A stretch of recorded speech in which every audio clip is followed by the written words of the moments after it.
Hello folks, and welcome back to True Crime Phenomenon. This is Josh coming back with another Jeremy Dewitte video. Just for a little backstory on Jeremy Dewitte's saga, Jeremy Dewitte is a serial police impersonator going back to his first arrest in 1998 when he brandished his police explorer's badge to steal $14 in gas. He's currently in prison for multiple felonies. This interview stems from the complaint filed by Jeremy Dewitte to Internal Affairs from his arrest on March 23, 2021, which led to Sergeant Vidler getting fired and Corporal Ramsey's unpaid suspension. There's a deep background in this story. Look for the future overview video. Until then, I have a playlist completely of Jeremy Dewitte, as well as the Internal Affairs investigation if you'd like to check these out. I'm going to be making my lives private, so I decided to re-release Sergeant Justin Wall and Captain Sandy Carpenter's Internal Affairs interview due to the fact that I'll be taking that offline, so anybody new to the community will have full availability of all of the interviews. This interview takes place May 19th, 2021 at 9:05 a.m.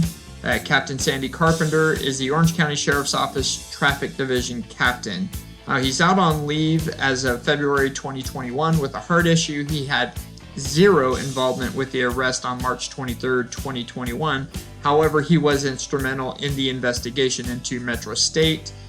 He actually gave a directive to transfer responsibility from Ramsey and Vidler to patrol if they were going to arrest Jeremy Dewitte. That way he couldn't allege any type of harassment because he was worried about that. Now, officers still would call Sergeant Vidler and Corporal Ramsey due to a bulletin regarding Metro State that had went out that directed them to do so. Now, Austin Moore, the state's attorney, did not feel that carrying a pepper ball was a criminal act, but there was some debate within the district attorney office as well as the sheriff's office whether or not that was true. Now, Captain Carpenter had ordered Vidler and Ramsey to contact the state attorney before arresting Jeremy Dewitte, and he basically claims that it's a conspiracy theory to shut down the investigation, that nobody had directed that. However, we know that, and I'll be inserting a clip as we go along here, okay? Now, he states that Vidler would have contacted him if he were still in office, so it makes me wonder if all of this would have been avoided if Captain Carpenter never would have went out, if everything would have been fine. But he does mention that the investigation, according to Vidler, was shut down a couple of years ago, and you know, who knows what the truth is. Let me know what you guys think down in the comments below. Please like, share, comment, and subscribe. Thank you so much for watching. I'll catch you on the other side. Alright, the first thing I have to do is read this preamble. Yeah. I'm Sergeant Justin Wall of the Orange County Sheriff's Office Professional Standards Section. Today's date is May 19th, 2021, and the current time is 9:05 a.m. This interview is being conducted at the private residence with the address on file. I'm interviewing. Can you state your name for me? Sandy Carpenter, And what is your rank and assignment? Captain at the Orange County Sheriff's Office Traffic Division. Captain Carpenter, are you aware that I'm recording this interview? Yes, I am. Has anyone threatened, coerced, or offered you any preferential treatment to give this statement? No. Are you under the influence of drugs or alcohol that may impair your testimony? No. Can you raise your right hand? Place you under oath. Do you swear or affirm the testimony you are to provide will be true and correct? Yes. Okay. All right.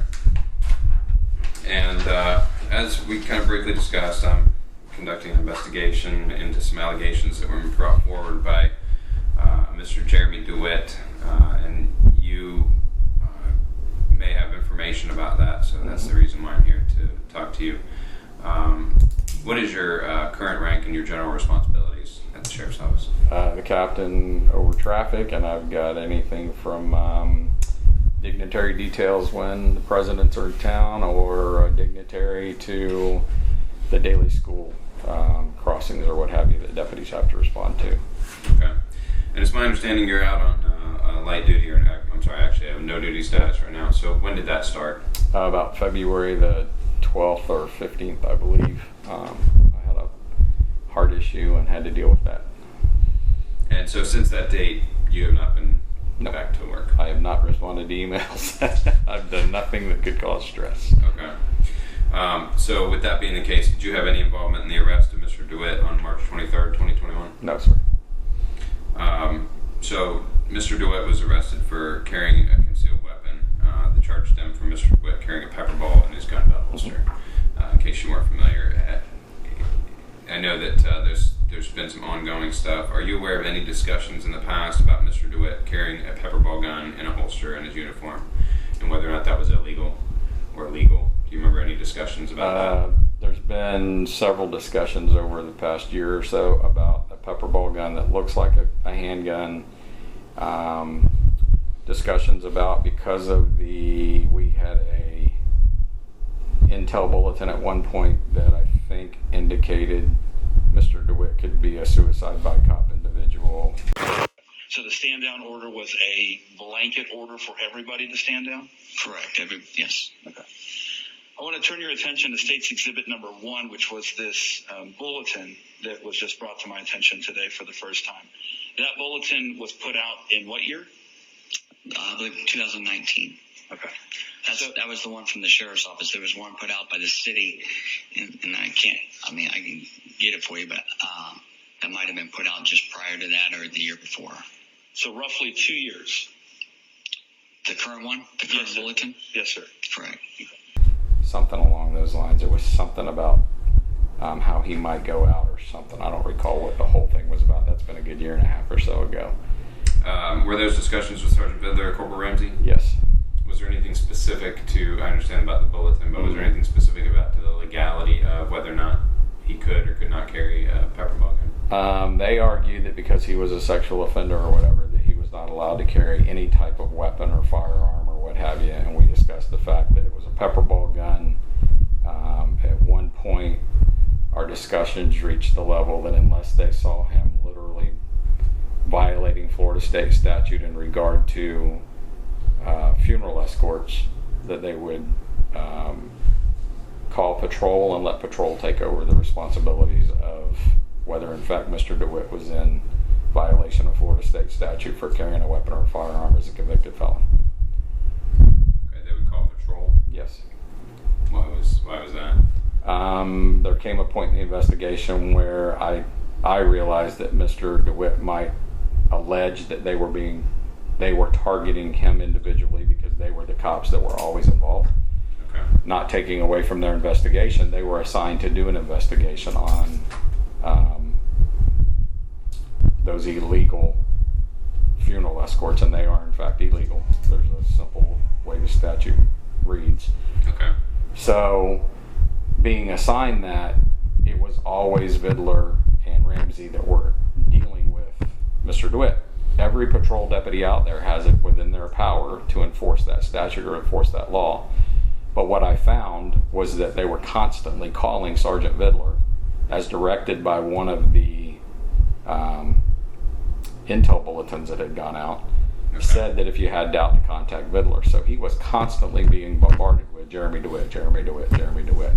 Okay. So I didn't want there to be the appearance or the anything that looked improper for the agency as far as it always being the same two guys that had to deal with Jeremy Dewitte, and was trying to, through some of our other things that we put out, educate an agency on what you can do and what you can't do involving funeral escorts. Okay. So was that a direction from you? Yes. Okay. Are you aware of an email from General Counsel Austin Moore to Sergeant Vidler in May of 2019? I know this is going back, advising that there was nothing illegal about Metro State employees openly carrying pepper ball guns. I don't recall, but that was probably because of part of the discussion that we were having. I don't recall that directly, but we did have discussions about I believe that Austin did not feel like it was a violation of Florida state statute, but we did have the continuing saga of knowing in fact whether it is a pepper ball gun or is it a firearm. Okay.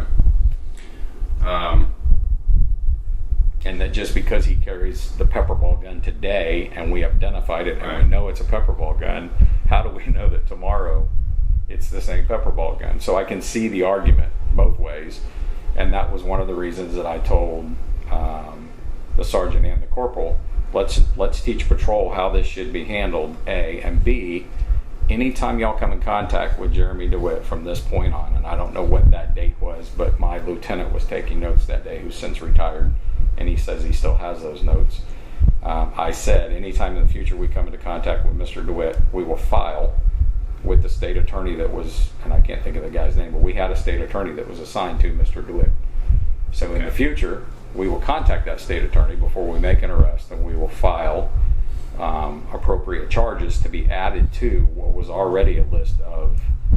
Was that a directive by you? Yes. And when was that? I can't give you a date. I can say it was probably within the last year, and that came, there's always these conspiracy theories that somebody was shutting down the investigation. I didn't shut down.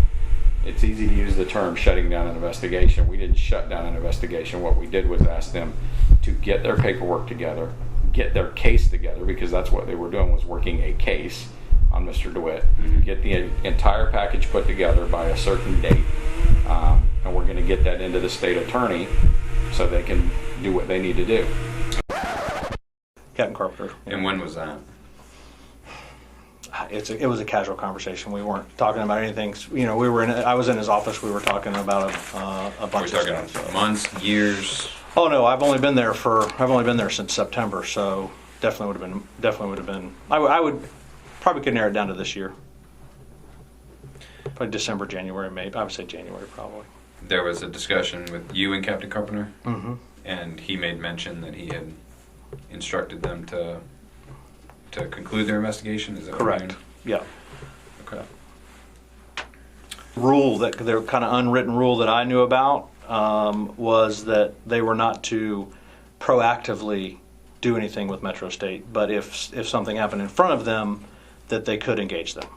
So, and that's kind of where this one landed, because they happened to see him on I-4. And then I changed that standing order to they are untouchable. So do not do any engagement whatsoever unless it's a forcible felony. When did you? The day after Keith was relieved. Okay, so the directives from you within the last year, just to be clear, Yes. were to file Yes. charges. Contact the state attorney's office and don't arrest Mr. Dewitte without contacting me. Okay.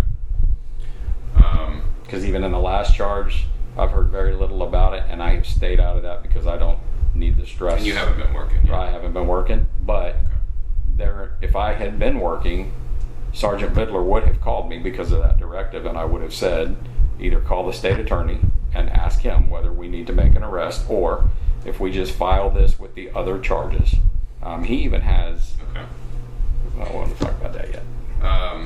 So, are you aware, either from reviewing body cam video or anything else, of Sergeant Bidler in particular interacting with Mr. Dewitte numerous times while Mr. Dewitte was wearing a pepper ball gun on his uniform?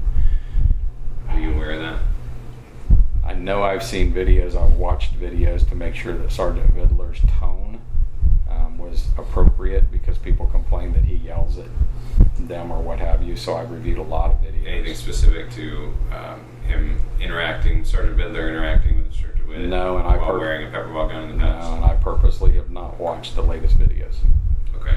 I'm just trying to understand if there's something that changed, because there is video numerous times of Sergeant Bidler and Mr. Dewitte interacting, and Right. Mr. Dewitte has a pepper ball gun on his side in uniform. So I'm just trying to understand if there was anything that changed from those circumstances to this arrest. Not that to my came knowledge, but the direction was that it appears to be a pepper ball gun, and if we know for a fact it's a pepper ball gun, it's not a violation. Okay.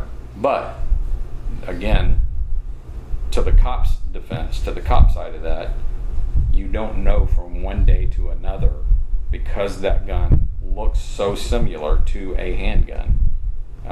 And Mr. DeWitt himself said that he wants to look like law enforcement to gain respect. The uniforms you wear give off the impression, correct?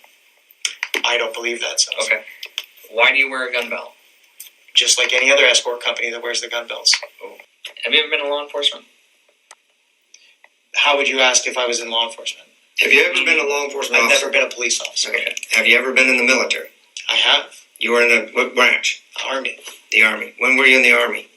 I wasn't actually in the Army. I was actually certified and trained, and then I No, did private details. No, what I'm asking you, have you ever been in Never the United sworn States to the United military? States Army. You were never sworn into the Army military. Trained me, and then the details that I Yeah, do. but that doesn't make you in the You're right. military. Okay. What is the purpose of wearing the gun belt? So my next question is, Yes. go back. I'm trying to figure out, and we've talked about this before, and Sure. I've never gotten a clear answer. Here, I'll show you the picture. I'm trying to figure out why you wear a gun belt with handcuffs and asp. We don't have to wear the handcuffs if you don't want, Corporal. No, Why I'm do I asking can tell my guys why. to take those out. I'm asking why you wear a radio that doesn't work. Why do you wear an asp that only has the handle, not the rest of it? Right. Why do you wear with the pepper spray, the can of pepper spray? Here. Why do you wear a gun in a holster? Right. Yeah. No, you don't. You don't have to show me. I know what. Oh, okay, okay. So, I'm trying to figure out why you wear all that. for the professional appearance, Okay, but what professional appearance? If all you're doing is escorting, what is that? What's the difference of just being on a motorcycle with all those lights? Why do you implement the gun belt to go along with that? That's not even And vest, and the bulletproof vest. Oh, yeah. well, anytime I'm in, whether, no matter what, and you guys should agree with that. If I'm in any type of uniform for my protection, I should have a vest on at any time. If you want to look professionalism for just an escort company, you're not security. You have Right. nothing. You're the only authority that you have to do these escorts Right. is under the funeral home director. Correct. And why doesn't the guy that works for the contractors, like for example I-4, the flag guys, why don't they wear uniforms with gun belts and vests? I can't answer that, Sergeant. I can, Okay. because they're not pretending to be cops. We're not pretending to be Okay. cops either, Sergeant. Okay, I want you to look at this video, Okay. and this is of the middle kid, not the one wearing the the yellow shirt. It was the other one, not the one I arrested that day. Photo. Okay, yeah, photo. Is that what you call him? Yeah. He's got a bulletproof vest on. Uh-huh. He told me, and we can listen to him, that, Sure. that you make him wear this video. It's got your Metro State emblem, protection, and on his sleeve it says protection officer. Right. Officer. Motor officer, protection officer. Yeah. Officer. What is the term officer? Florida statute says we can't have police, constable, corrections officer, state agent. I'm just going off of what the Okay. Florida statute Okay. says. So so you can't be anything. You can't have anything to do with public safety, basically. Right. And anything public safety. You can't have anything basically resembling a law enforcement officer. Right. That's So- why we have protection. Protection. Or vehicle Okay. protection unit. Would you say? You don't do public safety stuff. No. Okay. So what? What do you mean? When you say public safety stuff, what do you mean? Well, public safety. The general public refers to public safety as law enforcement. No, we don't do law enforcement. Okay, I know you said public safety. Public safety is law enforcement. Right. That's our job. Right. Right. Your job is escort business. Right. I agree. Perfect. So when the guys are wearing these uniforms and they have public safety officer on their bulletproof vest, what's that going to lead the general public to believe? He's a cop. No, it doesn't. Or he's a police security officer. It says public safety. Public safety is law enforcement. I'll have that changed immediately. That's why he carries that particular Has he weapon. said that to you, or you He said learned that. through the He said that in a video during the investigation. Okay, during the investigation. Yes. Okay. And so you've mentioned a couple of times an ongoing investigation involving Sergeant Bidler, Corporal Ramsey, Right. into Mr. Dewitte. Did you assign this investigation to No. Sergeant Bidler? No. You mean back at the very beginning? Correct. I wouldn't say that I assigned it to him. The way that the investigation came about is when I first took over the motors unit. I literally had just taken over the traffic section, and I was at McGuire and 50, and I heard sirens, and yes, I did hear sirens. I know what I heard. I remember the day. And I thought our guys were running a motorcade or running a funeral escort that I hadn't been advised of. And I walked out to the edge of Highway 50 and McGuire Road to see what we were doing, because it was apparent to me it were motorcycles or some type of escort, the way they were doing a bump and run with their horns and with a siren. And I walked out the edge of the road and I saw this group that I'd never seen before doing what we do in a presidential escort. And I wondered, who are they and what are they? And I saw Metro State Services. I saw a motorcycle pull into the intersection of McGuire and 50 and take over the intersection, just like we would during a presidential escort. And then that vehicle was relieved by a Chevy Tahoe that was black and white.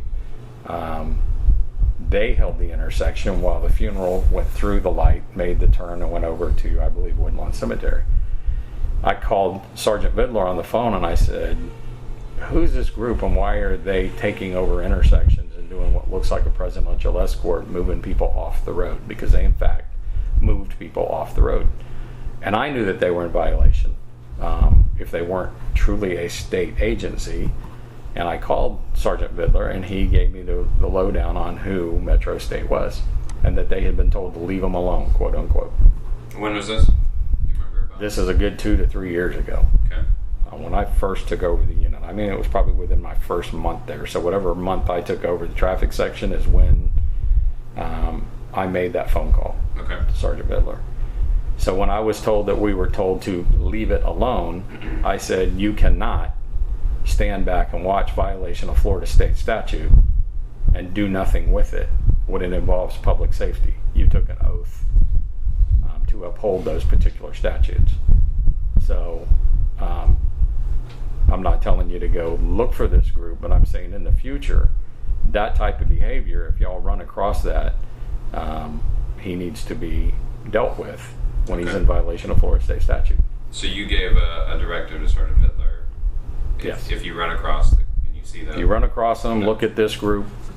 We need to deal with them because they are doing illegal activity. All right, folks, that's going to wrap it up for this one. Please like, share, comment, and subscribe, and look forward to part 2 coming soon, as well as more on the insurance investigation. I'll be releasing those internal affairs videos. I think those are incredibly important at the moment due to the fact that Jeremy Dewitte's release date is coming up, and there's a possibility that they could be charging him with insurance fraud. So we'll see. I think all of us kind of want to see him out just to see what he's going to do, but we'll see how it goes from there. Thank you so much. Please like, share, comment, and subscribe. And I'll catch you on the next one.